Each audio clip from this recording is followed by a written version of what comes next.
Hai teman-teman, malam ini kita akan menyusuri lorong gelap sebuah kisah yang mungkin tak pernah kalian bayangkan sebelumnya.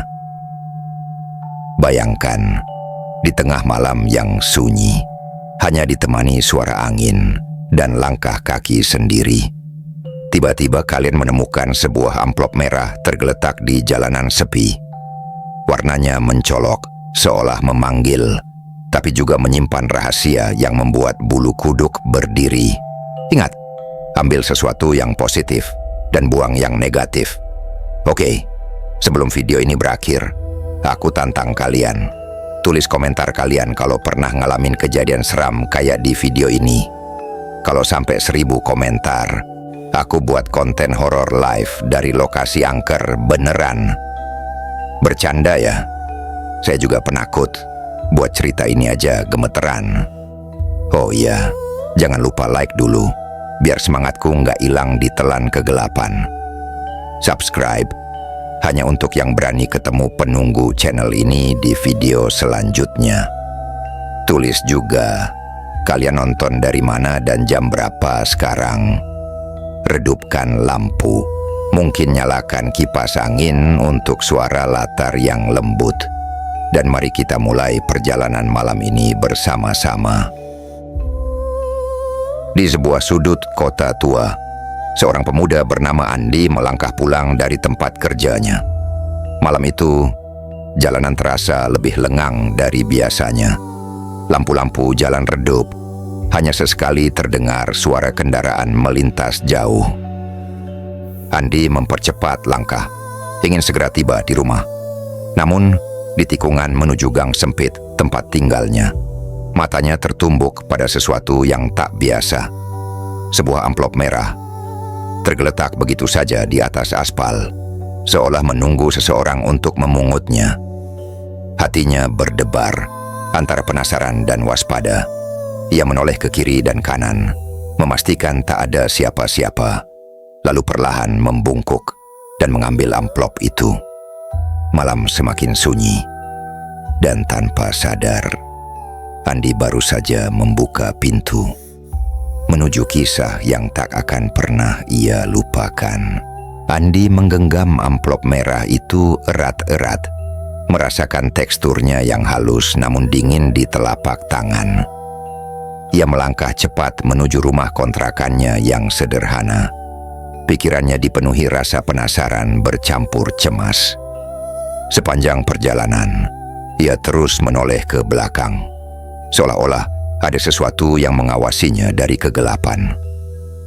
Setiap bayangan pohon dan suara ranting yang patah membuat jantungnya berdegup lebih kencang. Begitu tiba di rumah, Andi langsung mengunci pintu dan menyalakan lampu ruang tamu.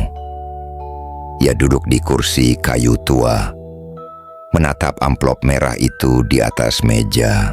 Rasa ingin tahu mengalahkan ketakutannya. Ia memperhatikan detail amplop itu. Ada tulisan tangan dengan aksara Tionghoa yang tak ia mengerti, serta segel lilin kecil di bagian belakang. Andi mencoba mengingat-ingat apakah ia pernah mendengar tentang tradisi amplop merah dalam budaya Tionghoa.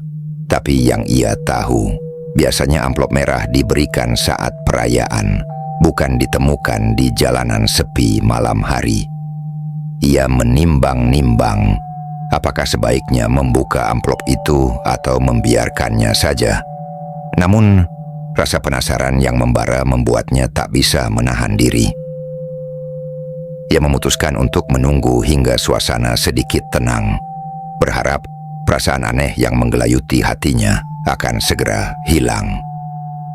Tapi malam itu, Andi tak tahu bahwa keputusannya membawa pulang amplop merah itu akan mengubah hidupnya selamanya.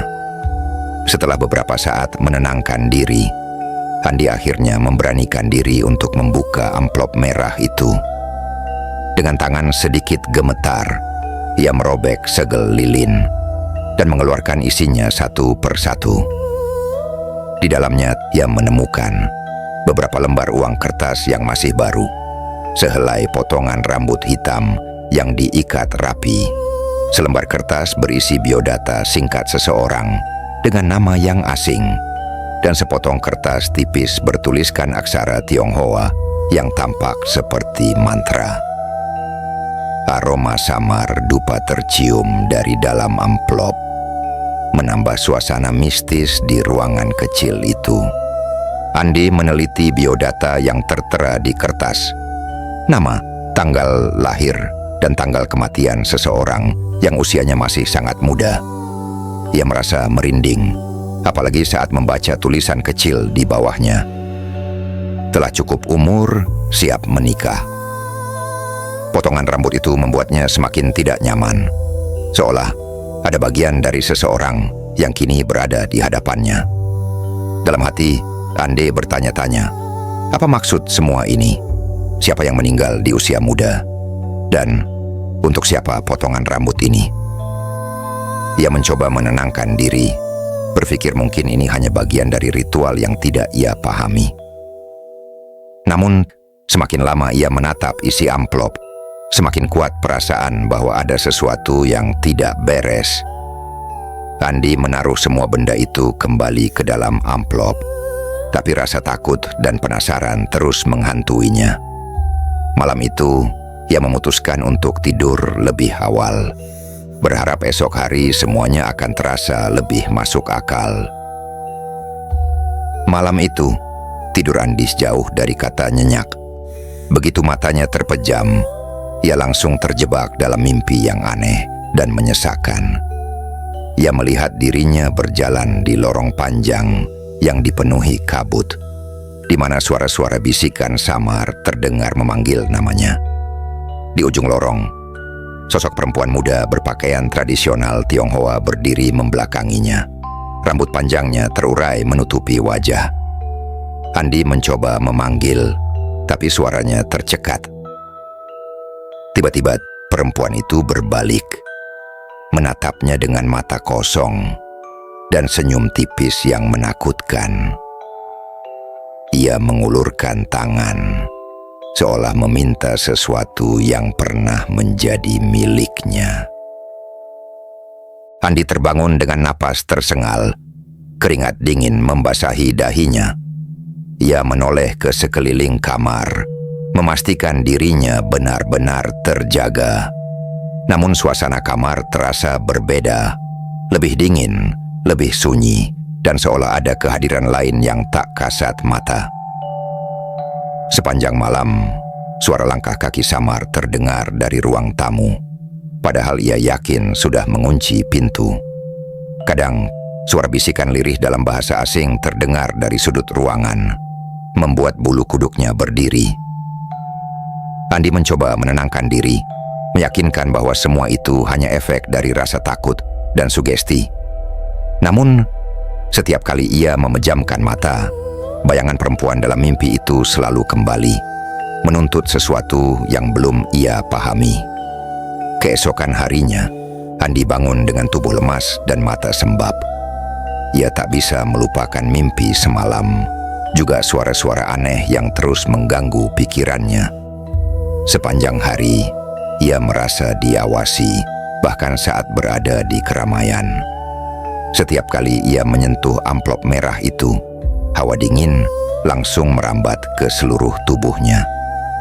Rasa penasaran bercampur takut membuat Andi memutuskan untuk mencari jawaban. Ia teringat pada Pak Liem, seorang tetua Tionghoa yang tinggal tak jauh dari rumahnya. Dikenal sebagai penjaga tradisi dan sering dimintai nasihat soal hal-hal gaib. Dengan membawa amplop merah itu, Andi mendatangi rumah Pak Liem di sore hari. Rumah tua itu dipenuhi aroma dupa dan hiasan khas Tionghoa, menambah suasana mistis yang sudah menempel sejak semalam. Pak Liem menyambut Andi dengan tatapan tajam, seolah sudah tahu maksud kedatangannya. Setelah mendengar cerita Andi dan melihat isi amplop, wajah Pak Liem berubah serius. Ia membaca mantra di kertas tipis itu, lalu menghela napas panjang. "Kamu harus hati-hati, nak. Ini bukan amplop biasa. Ini adalah undangan pernikahan arwah, tradisi kuno yang masih dipercaya sebagian orang Tionghoa di sini, ujar Pak Liem pelan. Penjelasan itu membuat Andi semakin gelisah, apalagi saat Pak Liem menatapnya dengan sorot mata penuh peringatan. Penjelasan Pak Liem membuat Andi terpaku di tempat duduknya. Dengan suara pelan namun tegas, Pak Liem mulai menceritakan asal-usul tradisi pernikahan arwah.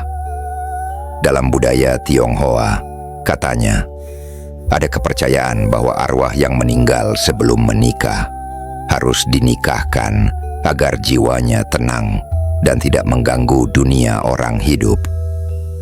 Amplop merah yang Andi temukan adalah bagian dari ritual itu.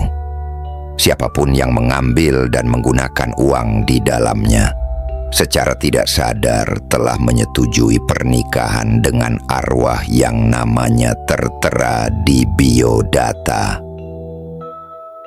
Andi merasa darahnya berdesir dingin.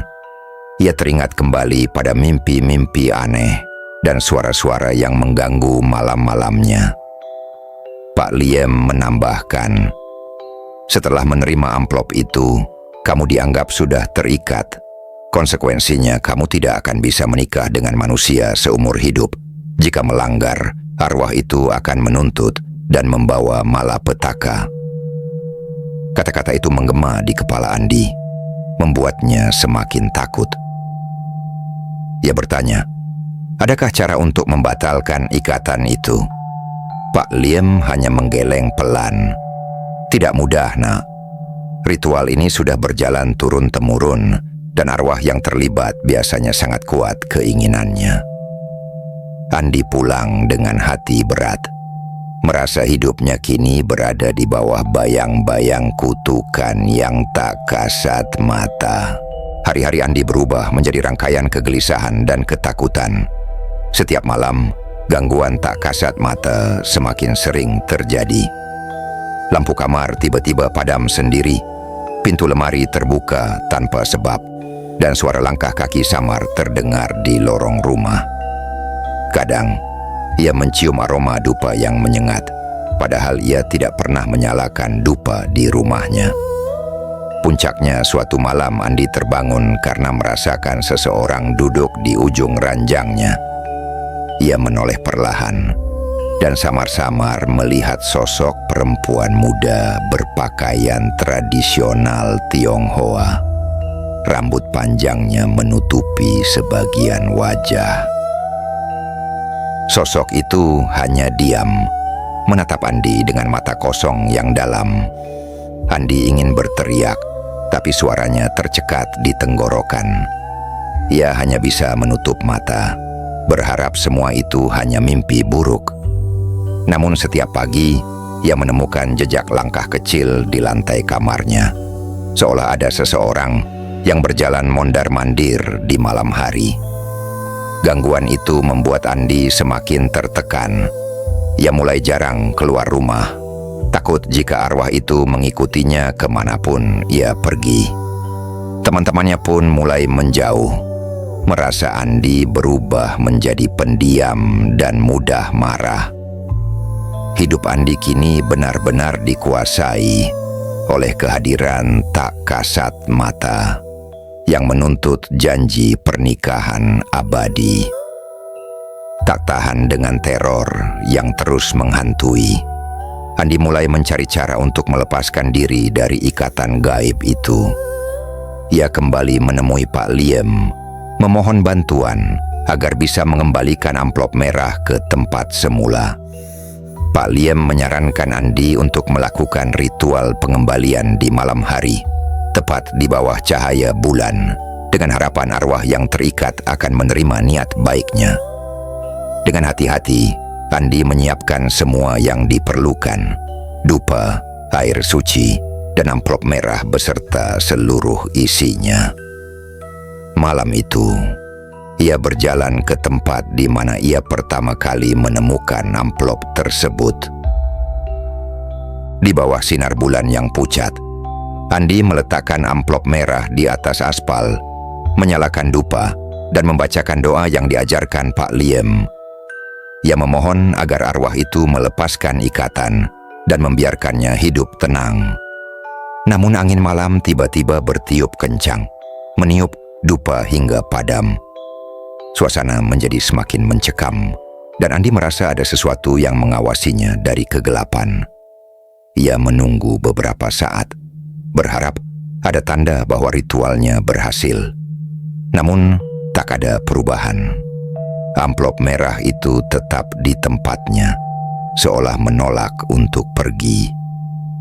Dengan perasaan putus asa, Andi pulang ke rumah, menyadari bahwa melepaskan diri dari ikatan gaib ini tidak semudah yang ia bayangkan. Sejak malam ritual itu, hidup Andi semakin berat. Setiap usaha untuk mengembalikan amplop merah selalu gagal. Entah amplop itu kembali muncul di meja makan, di bawah bantal, atau bahkan di dalam tas kerjanya. Andi mulai merasa kehilangan kendali atas hidupnya. Teman-teman dekatnya satu persatu menjauh tanpa alasan jelas. Bahkan keluarganya pun mulai merasakan keanehan. Ibunya jatuh sakit mendadak. Adiknya sering bermimpi buruk, dan suasana rumah menjadi dingin serta penuh ketegangan. Andi dihantui rasa bersalah, merasa semua ini adalah akibat dari keputusannya mengambil amplop merah malam itu. Setiap malam, sosok perempuan muda itu semakin sering menampakkan diri. Kadang ia hanya berdiri di sudut ruangan, kadang duduk di kursi ruang tamu, menatap Andi dengan tatapan kosong yang penuh tuntutan. Andi merasa terjebak dalam lingkaran kutukan yang tak berujung. Ia mencoba mencari bantuan ke berbagai tempat. Dukun, pemuka agama, bahkan paranormal. Namun tak ada satupun yang mampu memutus ikatan gaib itu. Satu persatu, orang-orang yang ia sayangi mulai menjauh. Seolah ada dinding tak kasat mata yang memisahkan Andi dari dunia nyata. Ia mulai menyadari harga yang harus dibayar untuk sebuah kesalahan kecil bisa sangat mahal. Bahkan tak terbayar seumur hidup. Akhirnya, Andi sampai pada titik di mana ia harus menerima kenyataan pahit. Setelah berbagai usaha gagal, ia menyadari bahwa hidupnya kini telah terikat dengan arwah perempuan yang namanya tertera di amplop merah itu. Setiap malam, ia berbicara dalam hati, meminta maaf dan berusaha berdamai dengan kehadiran tak kasat mata yang kini menjadi bagian dari hidupnya. Perlahan, gangguan-gangguan mulai mereda. Meski sosok perempuan itu masih sering muncul dalam mimpi dan bayang-bayang. Andi belajar menjalani hari-hari dengan tenang, meski kesepian dan rasa kehilangan terus menghantui. Ia menulis pesan di selembar kertas, menaruhnya di dekat amplop merah. Jangan pernah ambil sesuatu yang bukan milikmu, apalagi jika itu datang dari dunia yang berbeda. Andi kini hidup dalam keheningan, menjadi saksi bisu dari tradisi kuno yang masih menyimpan misteri dan bahaya.